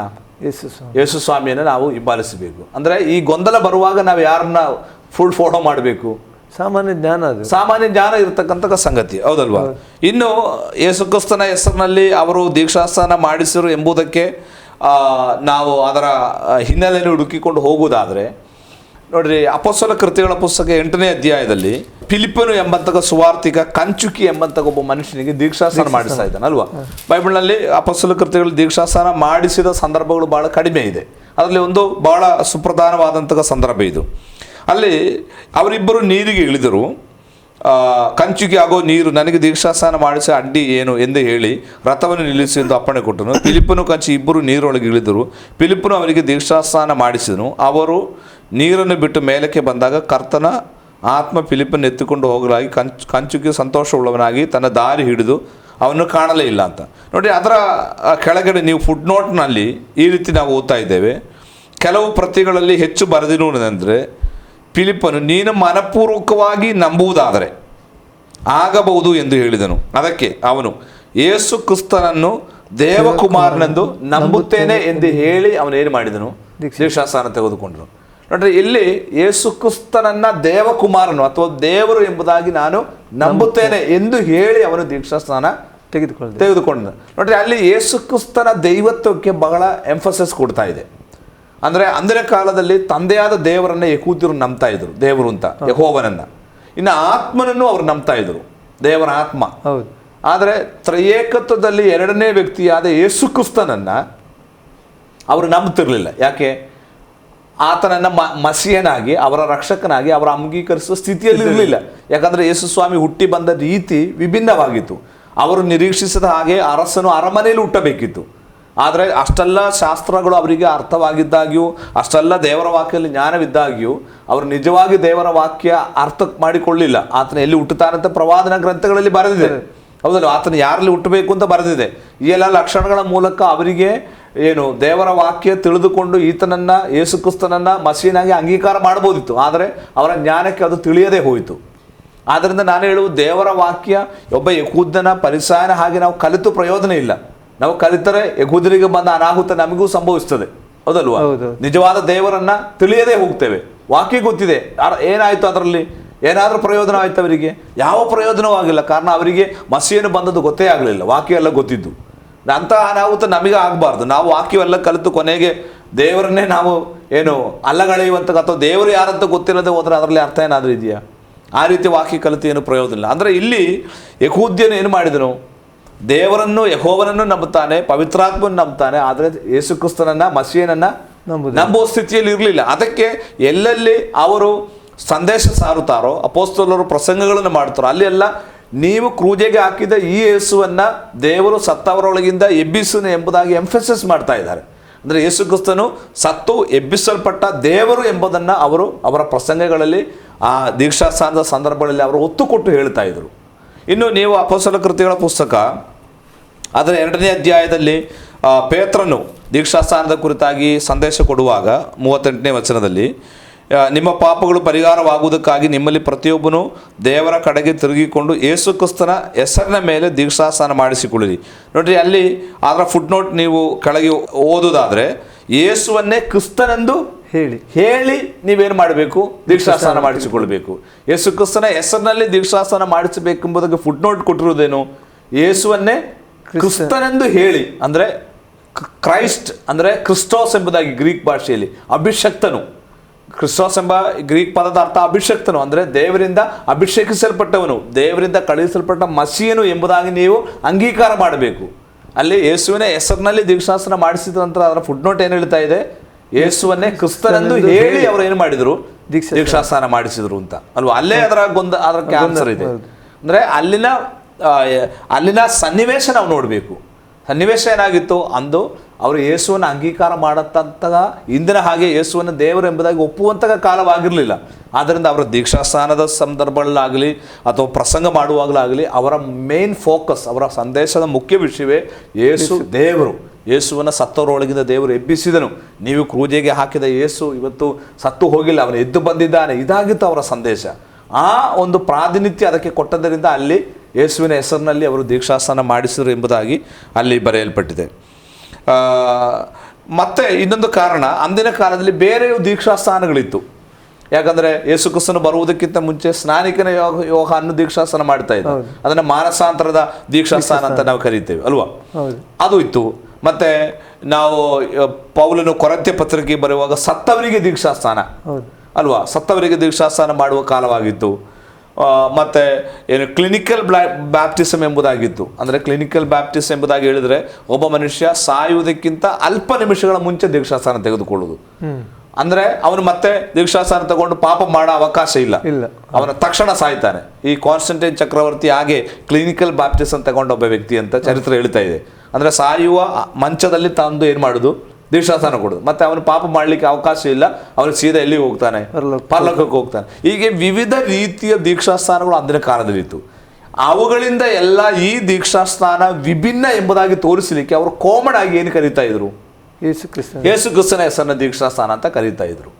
ಈ ಕಾಂಟೆಸ್ಟನ್ನು ನಾವು ಚೆನ್ನಾಗಿ ಅರ್ಥ ಮಾಡದೆ, ಇದರ ಹಿನ್ನೆಲೆ ನಾವು ಅರ್ಥ ಮಾಡದೆ, ಯೇಸುವಿನ ಹೆಸರಿನಲ್ಲಿ ದೀಕ್ಷಾಸ್ನಾನ ಮಾಡಿಸುವುದು ದೇವರ ವಾಕ್ಯ ಒಪ್ಪುವಂತಹ ಸಂಗತಿಯಲ್ಲ. ಯಾಕೆ? ದೀಕ್ಷಾಸ್ಥಾನಕ್ಕೆ ಅಪ್ಪಣೆ ಕೊಟ್ಟಂತಾಗ ಯೇಸುವೇ ಹೇಳಿದ್ದೇನು, ನೀವು ತಂದೆ ಮಗ ಪವಿತ್ರಾತ್ಮನ ಹೆಸರಿನಲ್ಲಿ ದೀಕ್ಷಾಸ್ನಾನ ಮಾಡಿಸಿರಿ ಅಂತ. ಒಂದು ವೇಳೆ ಯೇಸುವಿನ ಹೆಸರಿನಲ್ಲಿ ದೀಕ್ಷಾಸ್ನಾನ ಮಾಡಲಿಕ್ಕೆ ಯೇಸು ಬಯಸಿದ್ರೆ ನನ್ನ ಹೆಸರಿನಲ್ಲಿ ನೀವು ದೀಕ್ಷಾಸ್ನಾನ ಕೊಡಿ ಅಂತ ಯೇಸುವಿಗೆ ಹೇಳ್ಬಹುದಿತ್ತಲ್ಲ. ನೋಡಿ, ಯೇಸುವೇ ಹೇಳಿದ್ದು ಏನು, ನನ್ನ ಹೆಸರಿನಲ್ಲಿ ಅಲ್ಲ, ತಂದೆ ಮಗ ಪವಿತ್ರ ಮೂರು ವ್ಯಕ್ತಿ ಹೆಸರಿನಲ್ಲಿ ಕೊಡಬೇಕು ಅಂತ. ಅವರ ಹೇಳಿದ್ದನ್ನೇ ನಮಗೆ ನಂಬಕ್ಕೆ ಆಗ್ತಾ ಇಲ್ಲ. ಹಾಗಾದ್ರೆ ಮತ್ತೆ ನಮ್ಮ ನಂಬಿಕೆಯಲ್ಲಿ ಹೋಗಿದೆ. ನಮ್ಮ ನಾಯಕ ಯಾರು, ನಮ್ಮ ಒಡೆಯ ಯಾರು, ನಮ್ಮ ದೇವರು ಯಾರು? ಯೇಸು ಸ್ವಾಮಿ. ಅವರು ಹೇಳಿದ್ದನ್ನೇ ನಾವು ಕೇಳಲ್ಲ ಅಂತ ಹೇಳಿದ್ರೆ ಮತ್ತೆ ಇನ್ನು ಯಾರು ಬಂದು ಹೇಳಬೇಕು ಅಲ್ವಾ? ಸಾಮಾನ್ಯ ಜ್ಞಾನ ಇದ್ದವನು ಅವರೇ ಹೇಳಿದ್ದನ್ನ ನಾವು ಕೇಳಲ್ಲ ಅಂತ ಹೇಳಿದ್ರೆ, ನಾವು ಹೇಳಿದ್ದನ್ನೇ ಜನ ಕೇಳಬೇಕು ಅಂತ ಹೇಳಿದ್ರೆ ಅರ್ಥ ಇದೆಯಾ? ಈ ರೀತಿ ವಾಕ್ಯವನ್ನು ಅವರಿಗೆ ಮನಸ್ಸಿಗೆ ಬಂದ ಹಾಗೆ ವಿವಿಧ ವ್ಯಾಖ್ಯಾನಗಳನ್ನು ಕೊಟ್ಟು, ಇದಕ್ಕೆಲ್ಲ ಹಿನ್ನೆಲೆ ಅವರದೇ ಒಂದು ಸಿದ್ಧಾಂತ ಇದೆ. ಅದನ್ನು ಸ್ಥಾಪನೆ ಮಾಡಲಿಕ್ಕೆ ಅವ್ರು ಏನು ಮಾಡೋದು, ಕೆಲವೊಂದು ವಾಕ್ಯಗಳನ್ನು ತೆಗೆದುಕೊಂಡು ಅವ್ರು ಏನು ಮಾಡಿದ್ರು, ಆ ಸಿದ್ಧಾಂತ ಸ್ಥಾಪನೆ ಮಾಡಲಿಕ್ಕೆ, ಅವರ ಉಪದೇಶವನ್ನು ದೃಢಪಡಿಸಲಿಕ್ಕೆ ಅವರು ವಾಕ್ಯ ತೆಗೆಯುವಂಥದ್ದು. ಸರಿಯಾಗಿ ವಾಕ್ಯದ ಕಾಂಟೆಸ್ಟ್, ಅದರ ಹಿನ್ನೆಲೆ, ಅದರ ಸಂದರ್ಭ, ಅದರ ಹೇಳಿದರ ಅರ್ಥ, ಅದರ ಹಿಂದೆ ಮುಂದಿನ ವಾಕ್ಯ ಇದೆಲ್ಲ ಓದದೆ ಸುಮ್ಮನೆ ಒಂದು ಸಿದ್ಧಾಂತಕ್ಕೋಸ್ಕರ ಒಂದು ವಾಕ್ಯವನ್ನು ಹೆಕ್ಕಿಕೊಂಡು ತಂದು ಆ ರೀತಿ ಮಾಡೋದು ಭಾಳ ತಪ್ಪಾದ ಸಂಗತಿ. ಅದು ಮಾತ್ರವಲ್ಲ, ಯೇಸುವಿನ ಹೆಸರಿನಲ್ಲಿ ದೀಕ್ಷಾಸನ ಮಾಡಿಸಿದ ಒಬ್ಬ ವ್ಯಕ್ತಿ ಅವರ ಸಭೆಗೆ ಸೇರಬೇಕಾದ್ರೆ ಮತ್ತೆ ಏನು ಮಾಡಬೇಕಂತೆ, ಬೇರೆ ತಂದೆ ಮಗ ಪವಿತ್ರಾತ್ಮ ಹೆಸರಲ್ಲಿ ದೀಕ್ಷಾಸನ ತಗೊಂಡ್ರೂ ಮತ್ತೆ ಯೇಸುವಿನ ಹೆಸರಲ್ಲಿ ಏನು ಮಾಡಬೇಕು, ದೀಕ್ಷಾಸನ ಮಾಡಿಸಿ. ಎಷ್ಟು ದುರುಪದೇಶಗಳು ಇವತ್ತು ಜನ ಮಾಡ್ತಾ ಇದ್ದಾರೆ ಅಂತ ಹೇಳಿದ್ರೆ, ಇದು ಹೇಳುವಾಗ ಅವರ ವಾಕ್ಯದ ಜ್ಞಾನವಿಲ್ಲದಂಥ ವಿಶ್ವಾಸಿಗಳು ಪಕ್ಕನೆ ಇಂತಹ ದುರುಪದೇಶಗಳಿಗೆ ಬಿದ್ದು ಹೋಗ್ತಾರೆ. ಅಪೊಸ್ತಲ ಕೃತ್ಯಗಳಲ್ಲಿ ಯೇಸುವಿನ ಹೆಸರಿನ ದೀಕ್ಷಾಸ, ಇದೇ ನಿಜವಾದ ದೀಕ್ಷಾಸ್ಥಾನ ಅಂತ ಹೇಳುವಾಗ ವಾಕ್ಯ ಗೊತ್ತಿಲ್ಲದ, ಆಳವಾದ ಅರಿವಿಲ್ಲದಂತಹ ಸಾಮಾನ್ಯ ವಿಶ್ವಾಸಿಗಳು ಹೌದು ಸರಿ ಅಂತ ಹೇಳಿಬಿಟ್ಟು ಏನು ಮಾಡ್ತಾರೆ, ಅವರು ಅಲ್ಲಿಗೆ ಆ ಬೋಧನೆಗೆ ಬಿದ್ದು ಹೋಗ್ತಾರೆ. ಆದ್ದರಿಂದ ಈ ವಿಚಾರದಲ್ಲಿ ದೇವರ ಮಕ್ಕಳು ಬಹಳವಾಗಿ ಆಳವಾಗಿ ಅರಿಯಬೇಕು. ಬೇರೆ ಯಾರ ಮಾತು ನಂಬುವುದು ಬೇಡ, ಯೇಸು ಸ್ವಾಮಿ ಮಾತನ್ನು ನಂಬಿದರೆ ಸಾಕು. ಸ್ವಾಮಿ ನಮಗೆ ಹೇಳಿದ್ದೇನು, ತಂದೆ ಮಗ ಪವಿತ್ರಾತ್ಮ ಹೆಸರಿನಲ್ಲಿ ದೀಕ್ಷಾಸ್ನಾನ ಮಾಡಿ, ಅಲ್ಲಿ ಯಾವ ನಾಮದಲ್ಲಿ ಮಾಡಬೇಕು ಅಂತ ಸ್ಪಷ್ಟವಾಗಿ ದೇವರು ಹೇಳಿದ್ದಾರೆ. ದೇವರು ಹೇಳಿದಕ್ಕಿಂತ ದೊಡ್ಡದ ಅಪೊಸ್ತಲರು ಹೇಳುದು, ದೇವರು ಹೇಳೋದಕ್ಕಿಂತ ಮೊದಲ ಪಾಸ್ಟರ್ ಹೇಳುದು ಅಲ್ಲ, ದೇವರು ಹೇಳಿದೆ ಸತ್ಯ. ಅದರಿಂದ ಅದನ್ನು ನಂಬೋಣ. ನಾನು ನೆನೆಸ್ತೇನೆ ನಿಮಗೆ ಇದಕ್ಕೆ ಆನ್ಸರ್ ಸಿಕ್ತು ಅಂತ ನಾನು ನಂಬ್ತೇನೆ. ಇನ್ನೊಂದು ಪ್ರಶ್ನೆ ಕೇಳ್ತಿದ್ದಾರೆ ಪಾಸ್ಟರ್, ತಂದೆ ಮಗ ಪವಿತ್ರಾತ್ಮ ಹೆಸರುಗಳಲ್ಲ, ಅದು ಪದವಿಗಳು ಎಂದು ಹೇಳ್ತಾರೆ ಕೆಲವರು. ಇದರ ಬಗ್ಗೆ ನಿಮ್ಮ ಅನಿಸಿಕೆಗಳನ್ನು ವಿವರಿಸಬಹುದಾ ಅಂತ ಕೇಳ್ತಿದ್ದಾರೆ. ಈ ತ್ರಯೇಕತ್ವ ಎಂಬ ವಿಷಯ ನಾವು ಆಳವಾಗಿ ಸತ್ಯವೇದದಿಂದ ಕಲಿಬೇಕಾದದ್ದು. ನಾವು ಏಕಸತ್ಯ ದೇವರನ್ನು ನಂಬುವವರು, ದೇವರೊಬ್ಬನೇ. ಆದರೆ ಕ್ರಿಯೆಗಳಲ್ಲಿ ಆತನು ನಮಗೆ ಮೂರು ವ್ಯಕ್ತಿಗಳಾಗಿ ಕಾಣಿಸುತ್ತಾ ಇದ್ದಾನೆ. ಅದು ಮಾತ್ರವಲ್ಲ, ಪವಿತ್ರ ಬೈಬಲ್ ಹಳೆ ಒಡಂಬಡಿಕೆ ಮತ್ತು ಹೊಸ ಒಡಂಬಡಿಕೆ ಸೇರಿಸಿ ಕಲಿತರೆ ಅದು ಒಂದು ಪದವಿಯಾಗಿ ಅಲ್ಲ ಆ ಹೆಸರು ಕೊಟ್ಟಿರುವುದು, ಅದು ಒಂದು ವ್ಯಕ್ತಿಯಾಗಿ ಆ ಹೆಸರಿದೆ ಅಲ್ವಾ? ಈಗ ಉದಾಹರಣೆಗೆ ಪವಿತ್ರಾತ್ಮನು, ಆತನನ್ನು ಅನೇಕ ಜನರು ಒಂದು ಶಕ್ತಿಯಾಗಿ ನಂಬ್ತಾರೆ, ವ್ಯಕ್ತಿಯಾಗಿ ನಂಬಲ್ಲ. ನಾವು ಸಹ ಅನೇಕ ಸಾರಿ ತಪ್ಪಾಗಿ ತಿಳ್ಕೊಂಡಿದ್ದೆ ಪವಿತ್ರಾತ್ಮ ಒಂದು ಶಕ್ತಿ ಅಂತ. ವಾಸ್ತವಿಕವಾಗಿ ಪವಿತ್ರಾತ್ಮ ಶಕ್ತಿ ಅಲ್ಲ, ಶಕ್ತಿಯಾಗಿದ್ದಾನೆ, ಆದರೆ ಆತನು ಯಾರು, ಒಬ್ಬ ವ್ಯಕ್ತಿಯಾಗಿದ್ದಾನೆ. ಅದಕ್ಕೆ ಪೌಲ ಪತ್ರಿಕೆಯಲ್ಲಿ ಹೇಳಿದೆ, ನೀವು ಪವಿತ್ರಾತ್ಮನ ದುಃಖಪಡಿಸಬೇಡ್ರಿ. ಈಗ ದುಃಖ ಆಗುವುದು ಯಾರಿಗೆ, ಶಕ್ತಿಗ ವ್ಯಕ್ತಿಗ? ವ್ಯಕ್ತಿಗೆ ಆಗಬೇಕು, ಒಬ್ಬ ವ್ಯಕ್ತಿಗೆ ಆಗಬೇಕು. ನನಗೆ ಏನಾದರೂ ಭಾವನೆಗಳಿರೋ ಒಬ್ಬ ವ್ಯಕ್ತಿಗೆ ಏನಾಗೋದು, ದುಃಖ ಬರುವುದು ಅಲ್ವಾ? ಅಲ್ಲಿ ಪವಿತ್ರಾತ್ಮ ನಿಜವಾಗಲೂ ಯಾರು, ಒಬ್ಬ ವ್ಯಕ್ತಿ. ಪವಿತ್ರಾತ್ಮನನ್ನು ವಂಚಿಸಬೇಡ್ರಿ. ನನಗೆ ಶಕ್ತಿಯನ್ನು ವಂಚನೆ ಮಾಡಲಿಕ್ಕೆ ಆಗ್ತದ? ನನಗೆ ನಿಮ್ಮನ್ನೇ ಏನು ಮಾಡ್ಬೋದು, ವಂಚನೆ ಮಾಡ್ಬೋದು, ವ್ಯಕ್ತಿಯನ್ನು ವಂಚನೆ ಮಾಡ್ಬೋದು. ಆದ್ದರಿಂದ ಬೈಬಲ್ನಲ್ಲಿ ಬರೆಯಲ್ಪಟ್ಟಂಥ ಅಥವಾ ತ್ರಿಯೇಕ ದೇವರು, ಈ ಮೂರು ಹೆಸರುಗಳು ಅದು ವ್ಯಕ್ತಿಗಳು ಎಂಬುದನ್ನು ನಾವು ಕಲಿಬೇಕು. ಇದು ಕೇವಲ ಏನಲ್ಲ, ಅವರು ಹೇಳಿದ ಪ್ರಕಾರ ಏನಂತ ಪದವಿಗಳಲ್ಲ. ಅದನ್ನು ನಾವು ತಪ್ಪಾಗಿ ಅರ್ಥ ಮಾಡಿಕೊಂಡದ್ದು ಪದವಿ ಅಂತೇಳಿ ಅಲ್ವಾ? ಆದಿಯಿಂದಲೇ ಬರೋಣ, ಆದಿಕಾಂಡದಿಂದಲೇ ನಾವು ಅದರ ಬಗ್ಗೆ ಸರಿಯಾಗಿ ಕಲಿಯುತ್ತಾ ಬಂದರೆ ಅಲ್ಲಿ ಎಲ್ಲ ವ್ಯಕ್ತಿಗಳಾಗಿ ಕಾಣಿಸಿಕೊಳ್ತಾ ಇದ್ದಾರೆ. ನೋಡ್ರಿ, ವ್ಯಕ್ತಿಗಳಿಗೆ ಮಾತನಾಡ್ಬೋದು, ಪರಸ್ಪರ ಕಾನ್ವರ್ಸೇಷನ್ ಮಾಡ್ಬೋದು, ತಮ್ಮ ಅಭಿಪ್ರಾಯಗಳನ್ನು ಹಂಚಬಹುದು. ಆದಿಯಲ್ಲೇ ಏನು ಮಾಡ್ತಾ ಇದ್ದಾರೆ, ಮನುಷ್ಯನ ಉಂಟು ಮಾಡಿದಾಗ ನಮ್ಮ ಹೋಲಿಕೆಗೆ, ನಮ್ಮ ಸ್ವರೂಪಕ್ಕೆ ಸರಿಯಾಗಿ ಅವರನ್ನು ಉಂಟು ಮಾಡೋಣ. ಅಲ್ಲಿ ಅವರು ಮೂರು ಮಾತನಾಡ್ತಾ ಇದ್ದಾರೆ ಅಲ್ವಾ? 11ನೇ ಅಧ್ಯಾಯಕ್ಕೆ ಬರುವಾಗ ನಾವು ಇಳಿದು ಹೋಗಿ ಇವರ ಕೆಲಸವನ್ನ ಹಾಳು ಮಾಡೋಣ ಅಂತ ಮೂರು ಹೇಳ್ತಾ ಇದ್ದಾರೆ. ಬೈಬಲಲ್ಲಿ ಎಲ್ಲ ಮೂರು ವ್ಯಕ್ತಿಗಳಾಗಿ ದೇವರಿದ್ದಾರೆ. ಇದು ಕೇವಲ ಪದವಿ ಮಾತ್ರವಲ್ಲ, ಇದು ವಾಸ್ತವಿಕವಾಗಿ ಏನು, ಮೂರು ವ್ಯಕ್ತಿಗಳಾಗಿದ್ದಾರೆ. ಆ ಮೂರು ವ್ಯಕ್ತಿಗಳು ಯಾಕೆ ಮೂರಾಗಿ ಕಾಣಿಸಿಕೊಂಡಿದ್ದಾರೆ ಎಂದರೆ ನಮ್ಮ ರಕ್ಷಣಾರ್ಥವಾಗಿ, ಮನುಷ್ಯನ ಸಲುವಾಗಿ ಅವರು ಮೂರು ವ್ಯಕ್ತಿಗಳಾಗಿದ್ದಾರೆ ಹೊರತು ಅವರು ಮೂಲತಃ ಏನಲ್ಲ, ಮೂರಾಗಿ ಅಲ್ಲ, ಅವರು ಒಂದೇ ಆಗಿದ್ದಾರೆ. ಯಾಕಂದರೆ ಹೊಸ ಒಡಂಬಡಿಕೆ ಹೋಗುವಾಗ ಸ್ವಾಮಿ ಹೇಳ್ತಾನೆ, ತಂದೆ ನನ್ನಲ್ಲಿಯೂ ನಾನು ತಂದೆಯಲ್ಲಿ ಇದ್ದೇನೆ. ಫಿಲಿಪಿನಿಗೆ ಹೇಳ್ತಾನೆ, ನನ್ನನ್ನು ನೋಡಿದವನ ತಂದೆಯನ್ನು ನೋಡಿದ ಹಾಗಿದ್ದಾನೆ. ಹೌದಲ್ವಾ? ನಾವಿದು ಸರಿಯಾಗಿ ನಮಗೆ ಅರ್ಥ ಆಗಬೇಕಾದ್ರೆ 3 ವ್ಯಕ್ತಿಗಳನ್ನು 3 ವ್ಯಕ್ತಿಯಾಗಿಯೇ ನಾವು ಕಲಿಬೇಕು. ಆವಾಗ ಇವರು 3 ವ್ಯಕ್ತಿ ಎಂಬುದಾಗಿ ಅರ್ಥ ಆಗ್ತದೆ. ಇನ್ನು ಆ 3 ವ್ಯಕ್ತಿಗಿರ್ತಕ್ಕಂಥ ಹೋಲಿಕೆಗಳನ್ನು ಕಲಿಬೇಕು. ಅವರಿಬ್ಬರು ಒಂದು ಎಂಬುದಾಗಿ ಕಲಿಬೇಕು. ಆವಾಗ ಅವರೆಲ್ಲ ಒಂದೇ ಆಗಿ ನಮಗೆ ಕಾಣಲಿಕ್ಕೆ ಸಾಧ್ಯ. ಇದು ನಮ್ಮ ವಿಮೋಚನಾರ್ಥ, ನಮ್ಮ ರಕ್ಷಣಾರ್ಥವಾಗಿ ಈ ರೀತಿ ಆಗಿದೆ ಹೊರತು ದೇವರ ಏಕೈಕ ದೇವರೇ. ಮನುಷ್ಯನ ರಕ್ಷಣೆಗೆ ಸಂಬಂಧವಾಗಿ ನಾವು ಅದನ್ನು ಈ ರೀತಿ ಕಲಿತೇವೆ. ಸೃಷ್ಟಿಯ ಸಂಬಂಧವಾಗಿ ತಂದೆಯಾದ ದೇವರು, ನಮ್ಮ ವಿಮೋಚನೆ ಸಂಬಂಧವಾಗಿ ಮಗನಾದ ದೇವರು. ಇವತ್ತು ನಮ್ಮನ್ನು ಸಿದ್ಧ ಮಾಡುವ ಅಥವಾ ಸಭೆಯನ್ನು ಮನಲಿಂಗನ ಬರೋಣಕ್ಕೋಸ್ಕರವಾಗಿ ಸಿದ್ಧ ಮಾಡುವ ಕರ್ತವ್ಯ ಪವಿತ್ರಾತ್ಮನಾದ ದೇವರದು ಅಲ್ವಾ? ಇವರು 3 ಒಂದೇ ಆಗಿದ್ದಾರೆ. ಆದರೆ ನಮ್ಮ ವಿಷಯವಾಗಿ ನಮಗೆ ಅರ್ಥ ಆಗುವುದಕ್ಕಾಗಿ ಅದು 3 ವ್ಯಕ್ತಿಗಳಾಗಿ ಕಾಣಿಸಿಕೊಳ್ತಾ ಇದ್ದಾರೆ. ಅಂದರೆ ಇದು ಕೇವಲ ಪದವಿ ಅಲ್ಲ, ಇವರು 3 ಏನಾಗಿದ್ದಾರೆ? ವ್ಯಕ್ತಿಗಳು ಎಂಬುದು ಬೈಬಲ್ನ ಸ್ಪಷ್ಟವಾದ ವಾಕ್ಯದ ಕಲಿಕೆಯಾಗಿದೆ. ಓಕೆ, ಇನ್ನೊಂದು ಪ್ರಶ್ನೆ, ನೀರಿನ ದೀಕ್ಷಾಸ್ನಾನ ಯಾರು ತೆಗೆದುಕೊಳ್ಬೇಕು?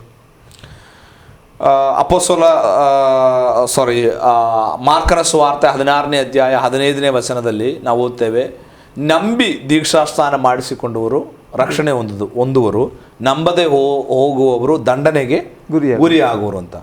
ಅಲ್ಲಿ ದೀಕ್ಷಾಸ್ನಾನ ಯಾವ ಪ್ರಾಯದಲ್ಲಿ ಅಥವಾ ಯಾರು ತಗೊಳ್ಬೇಕು ಅಂತ ಸ್ಪಷ್ಟವಾದಂತಹ ಒಂದು ವಾಕ್ಯವಾಗಿದೆ. ಅದು ನಂಬಿಕೆ ಉಳ್ಳವನು, ಅಂದರೆ ನಂಬಿ ದೀಕ್ಷಾಸ್ನಾನ ಮಾಡಿಸಬೇಕು.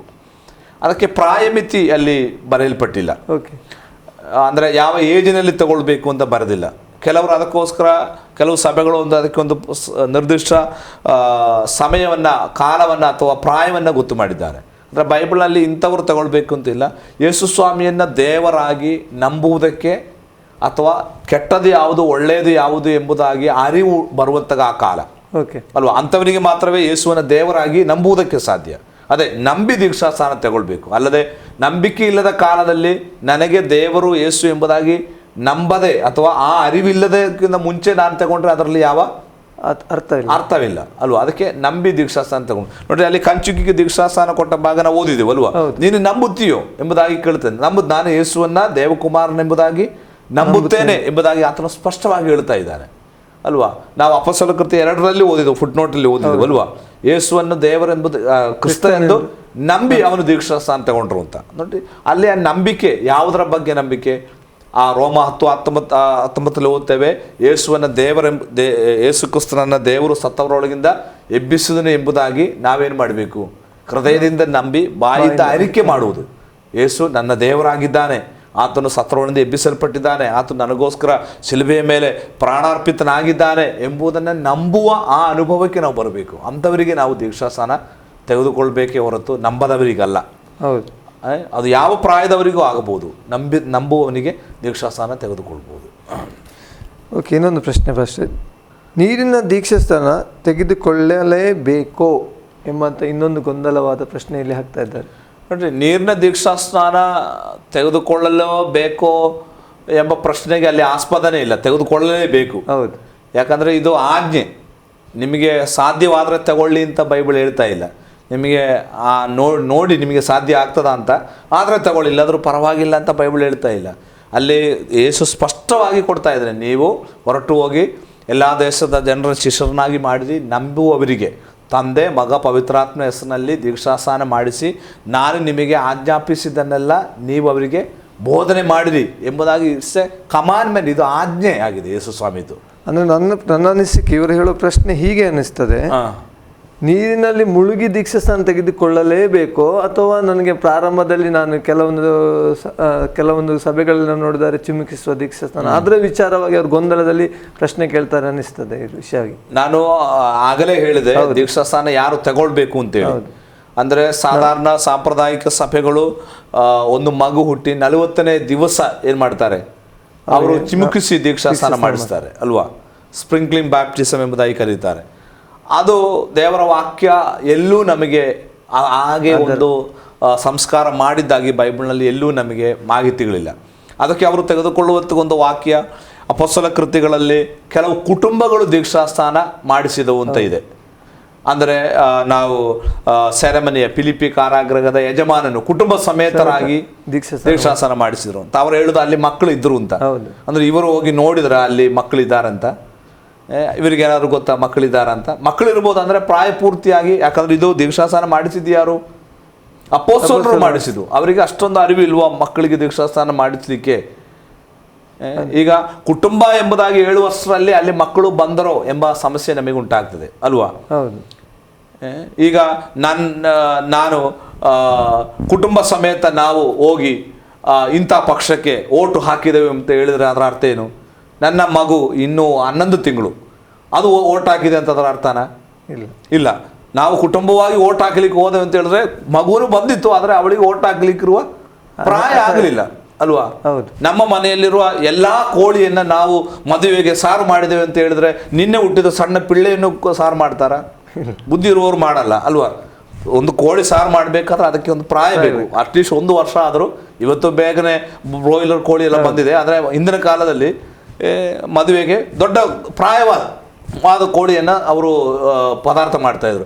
ನಮ್ಮ ಮನೆಯಲ್ಲೂ ಎಲ್ಲ ಕೋಳಿಯನ್ನು ನಾವು ತೆಗೆದುಕೊಂಡು ಸಾರು ಮಾಡಿದೆ ಅಂತ ಹೇಳಿದ್ರೆ ನಿನ್ನೆ ಹುಟ್ಟಿದ ಸಣ್ಣ ಕೋಳಿಯು ಅದರಲ್ಲಿ ಬರಲ್ಲ, ಹೌದಲ್ವಾ? ಹಾಗೆ ಕುಟುಂಬ ಸಮೇತರಾಗಿ ದೀಕ್ಷಾಸ್ನಾನ ಮಾಡಿಸೋದು ಅಂತ ಹೇಳಿದ್ರೆ ಅದರಲ್ಲಿ ಪ್ರಾಯವಿರುವವರು ಮಾತ್ರ ಮಾಡಿಸಿದ್ದಾರೆ ಅಂತ ನಾವು ತಿಳ್ಕೊಳ್ಬೇಕೇ ಹೊರತು ಅಲ್ಲಿ ಸಣ್ಣ ಮಗುವಿಗೆ ಮುಳುಗಿಸಿ ದೀಕ್ಷಾಸ್ನಾನ ಮಾಡಿಸು ಅಂತ ಹೇಳೋಕ್ಕೆ ಬರುವುದಿಲ್ಲ. ಅಂದರೆ ಇದಕ್ಕೆ ಬಂದಂತಹ ಗೊಂದಲ ಅಂತ ಹೇಳಿದ್ರೆ, ಈ ನಮ್ಮ ಗ್ರೀಕಿನ ಬೈಬಲನ್ನು ಇಂಗ್ಲೀಷಿಗೆ ಮೊದಲು ಭಾಷಾಂತರ ಮಾಡಿದರು. ಅದು ಕಿಂಗ್ ಜೇಮ್ಸ್ ವರ್ಷನ್ ಅಂತ ಬಂದಿದೆ ಇಂಗ್ಲೀಷ್ನಲ್ಲಿ. ಅಂದರೆ ಕಿಂಗ್ ಜೇಮ್ಸ್ ಅರಸ ಇದನ್ನು ಮೊದಲು ಗ್ರೀಕ್ನಿಂದ ಇಂಗ್ಲೀಷಿಗೆ ಭಾಷಾಂತರ ಮಾಡಿದರು. ಅದಕ್ಕೆ ಆ ಅರಸನ ಹೆಸರೇ ಫಸ್ಟ್ ಭಾಷಾಂತರಕ್ಕೆ ಕಿಂಗ್ ಜೇಮ್ಸ್ ವರ್ಷನ್ ಅಂತ. ಈಗ ಅವರು ಪಂಡಿತರೆಲ್ಲ, ಈ ಗ್ರೀಕ್ ಪಂಡಿತರೆಲ್ಲ ಕೂತು ಇಂಗ್ಲೀಷ್ಗೆ ಭಾಷಾಂತರ ಮಾಡುತ್ತಿರುವಾಗ ಜಾನ್ ದ ಬ್ಯಾಪ್ಟಿಸ್ಟ್ ಎಂಬ ಪದ ಬಂತು, ಅಂದರೆ ಸ್ನಾನಿಕನಾದ ಯೋಹಾನು ಅಂತ. ಅವಾಗ ಅವರು ಗ್ರೀಕ್ ಲೆಕ್ಸಿಕಾನ್ ಅಂದರೆ ಡಿಕ್ಷನರಿ ಹುಡುಕಿದರು. ಅವಾಗ ಅಲ್ಲಿ ಈ ಬ್ಯಾಪ್ಟಿಸಮ್ ಎಂಬ, ಇದು ಆಕ್ಚುಲಿ ಬ್ಯಾಪ್ಟಿಸಮ್ ಎಂಬ ಇಂಗ್ಲಿಷ್ ಪದ ಅಲ್ಲ, ಇದು ಗ್ರೀಕ್ ಶಬ್ದ. ಬ್ಯಾಪ್ಟಿಸಮ್ ಎಂಬ ಪದದ ಅರ್ಥ ಹುಡುಕಿದಾಗ ಅದರಲ್ಲಿ ಡಿಪ್ ಇನ್, ಇಮ್ಮರ್ಸ್ ಅಥವಾ ಮುಳುಗಿಸು ಎಂಬ ಪದ ಇದೆ. ಆವಾಗ ಅಂದಿನ ಸಭೆ, ಸಾಮುದಾಯಿಕ ಸಭೆ ಮಾಡ್ತಾ ಇದ್ದದ್ದು ಸ್ಪ್ರಿಂಕ್ಲಿಂಗ್ ಬ್ಯಾಪ್ಟಿಸಮ್, ಚಿಮುಕಿಸಿ ದೀಕ್ಷಾಸ್ನಾನ ಮಾಡಿಸುವಂಥದ್ದು. ಈಗ ಇದರ ಅರ್ಥ ಏನಿದೆ, ಮೂಲ ಅರ್ಥ ಏನಿದೆ? ಬ್ಯಾಪ್ಟಿಸಮ್ ಎಂಬ ಪದಾರ್ಥ ಒದ್ದೆ ಹಾಗೂ ಡಿಪ್ ಇನ್, ಇಮ್ಮರ್ಸ್ ಎಂಬ ಅರ್ಥ ಇದೆ. ಈಗ ಅವರು ಹೇಳಿದರು, ಅರಸನ ಬಳಿಯಲ್ಲಿ ಬಂದು ಹೇಳಿದರು, ಈಗ ಸಮಸ್ಯೆ ಆಗಿದೆ, ಇದರ ಅರ್ಥ ನಾವು ಈ ರೀತಿ ಭಾಷಾಂತರ ಮಾಡಿದರೆ ದೊಡ್ಡ ಗೊಂದಲ ಆಗ್ತದೆ. ಯಾಕಂದರೆ ನಾವೆಲ್ಲ ಮಾಡ್ತಾ ಇದ್ದದ್ದು ಹೇಗೆ? ಚಿಮುಕಿಸಿದು. ಜನ ಎಲ್ಲ ನಮಗೆ ತಿರುಗಿ ಬೀಳ್ತಾರೆ. ಅದಕ್ಕೆ ರಾಜ ಒಂದು ಸೊಲ್ಯೂಷನ್ ಹೇಳಿದ, ನೀವು ಆ ಪದವನ್ನು ಅರ್ಥ ಅದಕ್ಕೆ ಬರೆಯುವುದು ಬೇಡ, ಗ್ರೀಕಿನ ಶಬ್ದ ಹಂಗೆ ಇಂಗ್ಲೀಷ್ನಲ್ಲಿ ಬರೀರಿ ಅಂತ ಹೇಳಿದರು. ಹಾಗೆ ಏನಾಯಿತು? ಬ್ಯಾಪ್ಟಿಸಮ್ ಎಂಬ ಪದ ಬಂತು, ಜಾನ್ ದ ಬ್ಯಾಪ್ಟಿಸ್ಟ್ ಎಂಬುದಾಗಿ ಬರೆದರು. ಅರ್ಥ ಆಯ್ತಾ? ಆವಾಗ ಜನರು ಏನು ತಿಳ್ಕೊಂಡ್ಬಿಟ್ರು? ಬ್ಯಾಪ್ಟಿಸಮ್ ಅಂದ್ರೆ ಚಿಮುಕಿಸುವುದು ಅಂತ ಅವ್ರು ತಿಳ್ಕೊಂಡ್ಬಿಟ್ರು. ನೋಡಿ, ಇಲ್ಲಿ ಸೈತಾನ್ ಏನು ಮಾಡ್ತಾ ಇದ್ದಾನೆ? ವ್ಯಕ್ತಿಗಳ ಮೂಲಕ ಕಾರ್ಯ ಮಾಡಿ ಅದರ ಅರ್ಥವನ್ನು ವಿವರಣೆ ಮಾಡದೆ ಬಿಟ್ಟ. ಆದ್ದರಿಂದ ಏನು ಸಭೆ ನಡವಳಿಕೆಯಾಗಿ ಮಾಡುತ್ತಾ ಇದೆ ಅದೇ ಈಗ ನಡೀತಾ ಇದೆ. ಆಕ್ಚುಲಿ ಅದರ ಒರಿಜಿನಲ್ ಅರ್ಥ ಏನು? ಸ್ವಾಮಿ ಹೇಳಿದೇನು? ನೀರಿನಲ್ಲಿ ಮುಳುಗಿಸಿ ದೀಕ್ಷಾಸ್ನಾನ ಮಾಡಿದ್ವಿ. ಸ್ವಾಮಿನೂ ಅದಕ್ಕೆ ಮಾದರಿ. ಜೋರ್ದಾನ್ ಹೊಳೆಯಲ್ಲಿ ಹೋಗಿ ಆತನು ಸಾನಿಕನಾದ ಕೈಕಾಲು ನೀರಿನಿಂದ ಮೇಲಕ್ಕೆ ಬರಲು ಅಂತ ಇದೆ ಅಲ್ವಾ? ಹಂಗಾದ್ರೆ ಸಾನಿಕ ಹೋಗ ದಡದಲ್ಲಿ ಒಂದು ಚೆಂಬಿನಲ್ಲಿ ಸ್ವಾಮಿಯ ಮೇಲೆ ನೀರು ಹಾಕಿರ್ತಾರೆ, ನೀರಿನಿಂದ ಮೇಲಕ್ಕೆ ಬಂದರು ಅಂತ ನಾವಲ್ಲಿ ಓದಕ್ಕಾಗಲ್ಲ, ಹೌದಲ್ವಾ? ಬಹಳ ಸ್ಪಷ್ಟ ಬೈಬಲಲ್ಲಿ ನೋಡಿ, ಕಂಚಿಕೆ ಕುರಿತಾಗಿ ನಾವು ಅವರಿಬ್ಬರು ನೀರಿನಿಂದ ಮೇಲಕ್ಕೆ ಬಂದರು ಅಂತ ನೀರು ಇರುವಲ್ಲಿ. ಮತ್ತೆ ಯೋಹಾನ ಸುವಾರ್ತೆ 3ನೇ ಅಧ್ಯಾಯದಲ್ಲಿ ಅವರು ಐನೋನ್ ಎಂಬ ಸ್ಥಳದಲ್ಲಿ ದೀಕ್ಷಾಸ್ನಾನ ಮಾಡುತ್ತಿದ್ರು, ಅಲ್ಲಿ ಬಹಳ ನೀರಿತ್ತು ಅಂತ ನಾವು ಓದ್ತೇವೆ. ನಮ್ಮ ಹಾಗೆ ಏನು ಮಾರ್ಬಲ್ ಹಾಕಿದ ಮನೆಯಲ್ಲಿ ದೀಕ್ಷಾಸ್ನಾನ ಮಾಡಿಸಿದಲ್ಲ, ಅವರು ನೀರಿರುವ ಸ್ಥಳದಲ್ಲಿ ದೀಕ್ಷಾಸ್ನಾನ ಮಾಡಿಸ್ತಾ ಇದ್ರು. ಅಂದರೆ ಬೈಬಲಿನ ವ್ಯವಸ್ಥೆ ದೀಕ್ಷಾಸ್ನಾನದ ಕುರಿತಾಗಿ ಸ್ಪಷ್ಟವಾಗಿ ಬೈಬಲ್ ಹೇಳ್ತಾ ಇದೆ, ನೀರು ಇರುವ ಸ್ಥಳದಲ್ಲಿ ಮುಳುಗಿ ದೀಕ್ಷಾಸ್ನಾನ ಮಾಡಿಸಬೇಕು. ಅದು ದೇವರ, ನಾನು ಅದರ ಅರ್ಥ ನಿಮಗೆ ಹೇಳಿದೆ. ಅಂದರೆ ಇದು ಹೂಣಿಡುವಿಕೆಗೆ ಹೋಲಿಕೆಯಾಗಿದೆ. ಹೂಣಿಡುವುದು ಹೇಗೆ? ಒಬ್ಬ ಮನುಷ್ಯ ಸತ್ತಾಗ ಅವನ ಮೇಲೆ ಸ್ವಲ್ಪ ಮಣ್ಣು ಹಾಕಿದ್ರೆ ಹೂಣಿಟ್ಟ ಆಗ್ತದೆ? ಇಲ್ಲಲ್ಲ. ಅವನ್ನ ಏನು ಮಾಡಬೇಕು? 6 ಅಡಿ ಅಗಲದ ಗುಳಿ ತೆಗೆದು ಏನು ಮಾಡಬೇಕು? ಅವನನ್ನು ಸಂಪೂರ್ಣವಾಗಿ ಮಣ್ಣೊಳಗೆ ಹುದುಗಿಸ್. ಅದೇ ರೀತಿ ನೀರಿನೊಳಗೆ ಮುಳುಗಿದ್ರೆ ಮಾತ್ರ ಅವನು ಹೂಣಿಡಲ್ಪಟ್ಟದಕ್ಕೆ ಸಮಾನ ಆಗುವಂಥದ್ದು. ಇದು ಬಹಳ ಸ್ಪಷ್ಟವಾಗಿ ನಾವು ತಿಳಿಬೇಕಾದ ಸಂಗತಿ. ಇದು ಗೊಂದಲ ಬಗೆಹರಿತ ಎಂಬುದಾಗಿ ನಾನು ತಿಳಿಸ್ತೇನೆ. ಕೊನೆಯ ಪ್ರಶ್ನೆ ಇದೆ ಪಾಸ್ಟಲ್ಲಿ. ಇದು ಬಹಳ ಕೇಳುವಂಥ ಗೊಂದಲವಾದ ಪ್ರಶ್ನೆ ಇರುವಂಥದ್ದು. ಶಿಲುಬೆಯಲ್ಲಿನ ಕಳ್ಳ ದೀಕ್ಷಾಸ್ನಾನ ಮಾಡಿಸಿಕೊಳ್ಳದೆ ಪರಲೋಕಕ್ಕೆ ಹೋಗಿರುವುದಾದರೆ ನಾವು ದೀಕ್ಷಾಸ್ನಾನ ಮಾಡಿಸಿಕೊಳ್ಳದೆ ಪರಲೋಕಕ್ಕೆ ಹೋಗಬಹುದಲ್ಲ? ಇದರ ಬಗ್ಗೆ ನಿಮ್ಮ ಅಭಿಪ್ರಾಯ ಏನು? ನೋಡ್ರಿ, ಕಾಲ್ವಾರಿ ಶಿಲುಬೆಯಲ್ಲಿ ಯೇಸು ಸ್ವಾಮಿ ಇಬ್ಬರು ಕಳ್ಳರ ಮಧ್ಯದಲ್ಲಿ ಶಿಲುಬೆಗೆ ಹಾಕಲ್ಪಟ್ಟ. ಹೌದು ಅಲ್ವಾ? ಎಡ ಮತ್ತು ಬಲಗಡೆಯಲ್ಲಿ ಇಬ್ಬರು ಕಳ್ಳರಿದ್ದರು, ಸ್ವಾಮಿ ಮಧ್ಯದಲ್ಲಿದ್ದಾನೆ. ಈ ಕಳ್ಳರು ಯಾವಾಗಲೂ ಕಳ್ಳರನ್ನ ಮೋಡಲ್ ಮಾಡ್ತಾರೆ, ಮಾದರಿ ಮಾಡ್ತಾರೆ. ಕಳ್ಳರು ಯಾವಾಗಲೂ ಯಾರನ್ನ ಮಾದರಿ ಮಾಡೋದು? ಕಳ್ಳರನ್ನೇ ಮಾದರಿ ಮಾಡೋದು ಅಲ್ವಾ? ನಮಗೆ ಮಾದರಿಯಾಗಿ ಯಾರಿದ್ದಾರೆ? ಸ್ವಾಮಿ ಇದ್ದಾರೆ ಅಲ್ವಾ? ಸ್ವಾಮಿ ನೀರಿನಲ್ಲಿ ದೀಕ್ಷಾಸ್ನಾನ ಮಾಡಿಸಿ ಶಿಲುಬೆ ಮೇಲಿದ್ದಾರೆ. ಅವರು ಸೇವೆಗೆ ಇಳಿಯುವುದಕ್ಕಿಂತ ಮುಂಚೆನೇ 30ನೇ ವಯಸ್ಸಿನಲ್ಲಿ ಯೋರ್ದಾನ್ ಹೊಳೆಯಲ್ಲಿ ಸ್ನಾನಿಕನಾದ ಯೋಹಾನ ಕೈ ಕೆಳಗೆ ದೀಕ್ಷಾಸ್ನಾನ ಮಾಡಿಸಿದರು. ನೋಡಿ, ಲೋಕದಲ್ಲಿ ದೀಕ್ಷಾಸ್ನಾನ ಮಾಡುವುದಕ್ಕೆ ಅನಿವಾರ್ಯತೆ ಇಲ್ಲದ ಒಬ್ಬನೇ ವ್ಯಕ್ತಿ ಯಾರು? ಯೇಸು ಸ್ವಾಮಿ. ಯಾಕಂದ್ರೆ ನಾವೆಲ್ಲ ದೀಕ್ಷಾಸ್ನಾನ ಮಾಡಿಸು ನಮ್ಮ ಪಾಪದ ಪಾಲಿಗೆ ಸತ್ತು ನಾವು ದೀಕ್ಷಾಸ್ನಾನ ಮಾಡಿಸ್ತಾ ಇದ್ದೇವೆ ಅಲ್ವಾ? ಯೇಸು ಸ್ವಾಮಿಯಲ್ಲಿ ಪಾಪವೇ ಇಲ್ಲ, ಮತ್ತೆ ಯಾಕೆ ಅವರು ದೀಕ್ಷಾಸ್ನಾನ ಮಾಡಬೇಕು? ಅಲ್ಲಿ ನಾವು ಓದ್ತಾ ಇದ್ದೇವೆ, ಯೋಹಾನು ಆತನ ತಡೆಯುತ್ತಿರಲಾಗಿ ಹೀಗೆ ಸದ್ಯಕ್ಕೆ ಒಪ್ಪಿಕೋ, ಹೀಗೆ ಎಲ್ಲ ಧರ್ಮವು ನೆರವೇರಬೇಕೆಂಬುದಾಗಿ ಸ್ವಾಮಿ ಏನು ಮಾಡ್ತಾ ಇದ್ದಾನೆ? ದೇವರ ನೀತಿಯನ್ನು ನೆರವೇರಿಸುವುದಕ್ಕಾಗಿ. ಅದು ಮಾತ್ರವಲ್ಲ, ನಮಗೆ ಮಾದರಿ ತೋರಿಸಲಿಕ್ಕೆ. ಈಗ ಸ್ವಾಮಿ ದೀಕ್ಷಾಸ್ನಾನ ಮಾಡದೇ ಇದ್ರೆ ನಮಗೆ ಹೇಳ್ಬೋದು, ಸ್ವಾಮಿ ಮಾಡಿಸಿಲ್ಲ ಅದಕ್ಕೆ ನಾನು ಮಾಡ್ತಾ ಇಲ್ಲ ಅಂತ. ಆ ಒಂದು ಸಂದರ್ಭ ಅವಕಾಶ ಉಂಟಾಗಬಾರದು ಅಂತೇಳಿ ಸ್ವಾಮಿ ಖುದ್ದಾಗಿ ಹೋಗಿ ದೀಕ್ಷಾಸ್ನಾನ ಮಾಡಿಸಿದ್ದಾನೆ. ನೋಡಿ, ಶಿಲುಬೆಯಲ್ಲಿ ನೀವು ಗೋಲ್ಗಾತಕ್ಕೆ ನೋಡಿದರೆ ದೀಕ್ಷಾಸ್ನಾನ ಮಾಡಿಸಿದ ಒಬ್ಬ ಮಧ್ಯದಲ್ಲಿ ಯೇಸು ಸ್ವಾಮಿ ಇದ್ದಾರೆ. ನಾವು ಅವರನ್ನ ಮಾದರಿ ಮಾಡಬೇಕಾದ ಹೊರತು ಆ ಕಳ್ಳನನ್ನಲ್ಲ. ಅವನ ಬಗ್ಗೆ ನಮಗೆ ಹೋಗೋಣ. ಈಗ ಇಬ್ಬರು ಕಳ್ಳರಲ್ಲಿ ಎಡಗಡೆ ಬಲಗಡೆ ಅಂತೆಲ್ಲ ಕೆಲವರು ಹೇಳೋದು ಕೇಳಿದ್ದೇನೆ, ಆದರೆ ಯಾವ ಕಡೆ ಅಂತ ಏನು ಬರೆದಿಲ್ಲ. ಅವನು ಬಲಗಡೆಯವನು ಅಂತೆಲ್ಲ ಹೇಳ್ತಾರೆ. ಅದು ನಾವು ನಮ್ಮ ಭಾವನೆಯಲ್ಲಿ ಹೇಳುವಂಥದ್ದು. ಯಾವುದಾದ್ರಲ್ಲಿ ಒಬ್ಬ ಕಳ್ಳ ಅವನೇನು ಮಾಡ್ತಾ ಇದ್ದಾನೆ? ಅವನು ವಾಸ್ತವಿಕವಾಗಿ ಸತ್ಯಸಂಧತೆಯಿಂದ ತನ್ನ ತಪ್ಪನ್ನು ಒಪ್ಪಿಕೊಳ್ತಾ ಇದ್ದಾನೆ ಅಲ್ವಾ? ಅವನು ಹೇಳ್ತಾ ಇದ್ದಾನೆ, ಇನ್ನೊಬ್ಬನು ಯೇಸು ಸ್ವಾಮಿಯನ್ನು ಅವಹೇಳನೆ ಮಾಡಿದಾಗ ಹೇಳ್ತಿದ್ದಾನೆ. ಇನ್ನೊಬ್ಬ ಹೇಳಿದ ಸ್ವಾಮಿಗೆ, ನೀನು ದೇವಕುಮಾರನಾಗಿದೆ, ನಿನ್ನನ್ನು ರಕ್ಷಿಸು, ನಮ್ಮನ್ನು ರಕ್ಷಿಸು ಅಂತ ಅಲ್ವಾ? ಅವನಿಗೆ ಅವನ ತಪ್ಪಿನ ಬಗ್ಗೆ ಪಶ್ಚಾತ್ತಾಪ ಇಲ್ಲ. ಅವನಿಗೆ ಹೇಗಾದರೂ ಇಲ್ಲಿಂದ ತಪ್ಪಿಸಬೇಕು ಅಂತ ಅವನ ಉದ್ದೇಶ. ಆದರೆ ಇನ್ನೊಬ್ಬ ಹೇಳ್ತಾ ಇದ್ದಾನೆ, ನೀನು ಏನು ಹೇಳ್ತಾ ಇದೀಯಾ? ನೋಡ್ರಿ, ಈ ಮನುಷ್ಯ ಏನು ತಪ್ಪು ಮಾಡದೆ ಶಿಲುಬೆಯಲ್ಲಿ ಬಿದ್ದಿದ್ದಾನೆ ಅಲ್ವಾ? ನಾವು ಮಾಡಿದ ತಪ್ಪಿಗೆ ತಕ್ಕ ಶಿಕ್ಷೆಯನ್ನು ಅನುಭವಿಸ್ತಾ ಇದ್ದೇವೆ. ಅಂದರೆ ತಾನು ತಪ್ಪು ಮಾಡಿದ್ದು ನಿಜ ಎಂಬುದಾಗಿ ಅವನಿಗೆ ಪಶ್ಚಾತ್ತಾಪ ಆಗಿದೆ. ಅದು ಮಾತ್ರವಲ್ಲ, ಗುರುವೇ ಅಥವಾ ಕರ್ತನೇ, ನೀನು ರಾಜತ್ವವನ್ನು ಪಡೆದವನಾಗಿ ಬರುವಾಗ ನನ್ನನ್ನು ಏನು ಮಾಡಬೇಕು? ನೆನೆಸಬೇಕು. ಅಂದರೆ ನೀನು ಯಹೂದ್ಯರ ರಾಜನು, ನೀನೊಂದು ರಾಜ್ಯವನ್ನು ಸ್ಥಾಪನೆ ಮಾಡುತ್ತಿ, ಆ ರಾಜ್ಯದಲ್ಲಿ ನನಗೂ ಪಾಲಿಗಾರಿಕೆ ಬೇಕು ಎಂಬುದನ್ನು ಅವನ ಹೃದಯದಿಂದ ಯೇಸು ಸ್ವಾಮಿಯನ್ನು ದೇವರಾಗಿ ಅಂಗೀಕಾರ ಮಾಡಿಕೊಂಡಾಗ ಸ್ವಾಮಿ ಅವನಿಗೆ ಹೇಳ್ತಾನೆ, ಈ ಹೊತ್ತು ನೀನು ನನ್ನೊಂದಿಗೆ ಪರದೇಶಿರ್ತೀನಿ. ನೋಡಿ, ಅಲ್ಲಿ ಇನ್ನೊಂದು ಸಂದೇಶ ನಾನು ನಿಮಗೆ ಹೇಳ್ತೇನೆ. ಯಾರು ಸತ್ಯಸಂಧತೆ ಉಳ್ಳವರಾಗಿರ್ತಾರೋ, ಹೋನೆಸ್ಟ್ ಆಗಿರ್ತಾರೋ, ಅವರಿಗೆ ದೇವರ ಆಶೀರ್ವಾದ ಬೇಗನೆ ಕೊಡ್ತಾರೆ ಅಲ್ವಾ? ಅವನ ತಪ್ಪಿನ ಬಗ್ಗೆ ಸತ್ಯಸಂಧತೆಯಿಂದ ಅವನು ಹೇಳಿದ, ಹೌದು ನಾನು ತಪ್ಪಿಗಸ್ತ, ನೀನು ತಪ್ಪು ಮಾಡಲಿಲ್ಲ, ನಾನೇನು ಮಾಡಿದ್ದೇನೆ, ತಪ್ಪು ಮಾಡಿದ್ದಕ್ಕೆ ತಕ್ಕ ಶಿಕ್ಷೆಯನ್ನು ಹೊಂದ್ತಾ ಇದ್ದೇನೆ ಅಂತೇಳಿ ಅವನು ಸತ್ಯಸಂಧವಾಗಿ ಆ ಪ್ರಸ್ತಾಪನೆ ಹೇಳಿದಾಗ ತಕ್ಷಣ ನೋಡ್ತೇನೆ, ಆದರೆ ನಾಳೆ ನಾನು ಹೋಗ್ಬಿಟ್ಟು ತಂದೆಯಲ್ಲಿ ಕೇಳಿ ಸಾಧ್ಯವಾದರೆ ಕರ್ಕೊಂಡು ಹೋಗ್ತೇನೆ ಅಂತಲ್ಲ, ಈ ಹೊತ್ತೇ ನೀನು ನನ್ನೊಟ್ಟಿಗೆ ಪರದೇಶದಲ್ಲಿರುತ್ತೆ ಎಂಬುದಾಗಿ ಅವನಿಗೆ ವಾಗ್ದಾನ ಕೊಡ್ತಾ ಇದ್ದಾನೆ. ಅಂದರೆ ಅವನು ಯೇಸು ಸ್ವಾಮಿಯನ್ನು ರಕ್ಷಕನಾಗಿ ಸ್ವೀಕಾರ ಮಾಡಿ ಆಯಿತು. ಇನ್ನು ರೋಮನ್ನರ ನಿಯಮದ ಪ್ರಕಾರ ಅವನನ್ನು ಶಿಲುಬೆಯಿಂದ ಕೆಳಗೆ ಇಳಿಸುವ, ಅವನ ಸಾಯದೆ ಕೆಳಗೆ ಇಳಿಸಲಿಕ್ಕೆ ಆಗಲ್ಲ. ಅವನು ಹೂಣಿಡುವುದಕ್ಕೆ ಮಾತ್ರವೇ ಅವರು ಕೆಳಗೆ ಇಳಿಸುವಂಥದ್ದು. ಅವನಿಗೆ ಇನ್ನೊಂದು ಅವಕಾಶ ಇಲ್ಲ ದೀಕ್ಷಾಸ್ನಾನ ಮಾಡಿಸಲಿಕ್ಕೆ. ನೋಡ್ರಿ, ಯೇಸು ಸ್ವಾಮಿಯನ್ನು ಯಾರಾದರೂ ಸ್ವಂತ ರಕ್ಷಕನಾಗಿ ಸ್ವೀಕಾರ ಮಾಡಿಕೊಂಡು ದೇವರ ಮಗನಾಗಿ ಮಾರ್ಪಟ್ಟು ದೀಕ್ಷಾಸ್ನಾನ ಮಾಡಿಸಲಿಕ್ಕೆ ಅವಕಾಶ ಸಿಕ್ಕದ ಯಾರಾದರೂ ಸತ್ತರೆ ಖಂಡಿತವಾಗಿ ಅವರು ಎಲ್ಲಿಗೆ ಹೋಗ್ತಾರೆ? ಈ ಕಳ್ಳನ ಹಾಗೆ ಪರಲೋಕ ರಾಜ್ಯಕ್ಕೆ ಹೋಗ್ತಾರೆ. ಅದರಲ್ಲಿ ಯಾವ ಸಂಶಯವಿಲ್ಲ. ಅಂದರೆ ಅವಕಾಶ ಅಲ್ಲಿ ಇಲ್ಲದೇ ಇರಬೇಕು. ಅವಕಾಶ ಇದ್ದು ಕಳ್ಳ ಹೋದನಲ್ಲ ಅಂತ ಹೇಳಿ ಕಳ್ಳನನ್ನು ಹಿಂಬಾಲಿಸಿದರೆ ನಾವು ಪರಲೋಕ ರಾಜ್ಯಕ್ಕೆ ಹೋಗ್ಲಿಕ್ಕೆ ಸಾಧ್ಯತೆಯೇ ಇಲ್ಲ. ಯೇಸು ಸ್ವಾಮಿಯನ್ನು ಹಿಂಬಾಲಿಸಬೇಕು. ನೋಡಿ, ಅವನ ವಿಷಯ, ಅವನು ಹೋದದ್ದು ಅವನಿಗೆ ಮನಸ್ಸಿನಲ್ಲಿ ಅವನ ದೀಕ್ಷಾಸ್ನಾನ ತಗೊಂಡ. ನನ್ನ ಅರ್ಥದ ಪ್ರಕಾರ ಒಂದು ಅವಕಾಶ ಸಿಕ್ಕಿದ್ರೆ ನಾನು ಮಾಡ್ತೇನೆ ಎಂಬುದಾಗಿ ಅವನು ತೀರ್ಮಾನ ತಗೊಂಡ. ಅವನಿಗೆ ಅಲ್ಲಿ ಅವಕಾಶ ಇರಲಿಲ್ಲ. ರೋಮ ಸರ್ಕಾರದ ನಿಯಮ ಭೇದ ಮಾಡಲಿಕ್ಕೆ ಅದನ್ನು ಭೇದಿಸಿ ಅವನಿಗೆ ಹೊರಗೆ ಬರಲಿಕ್ಕೆ ಆಗ್ತಿರಲಿಲ್ಲ. ಆದ್ದರಿಂದ ಅವನ ಆ ಸಂದರ್ಭ, ಅವನ ಸನ್ನಿವೇಶ ನೋಡಿ ಸ್ವಾಮಿ ಹೇಳ್ತಾ ಇದ್ದಾನೆ, ಈ ಹೊತ್ತು ನೀನು ನನ್ನೊಟ್ಟಿಗೆ ಪ್ರದೇಶದಲ್ಲಿ ಇರ್ತಿ ಎಂಬುದಾಗಿ. ಪಾಸ್ಟರ್, ತುಂಬ ಧನ್ಯವಾದಗಳು ನಿಮಗೆ.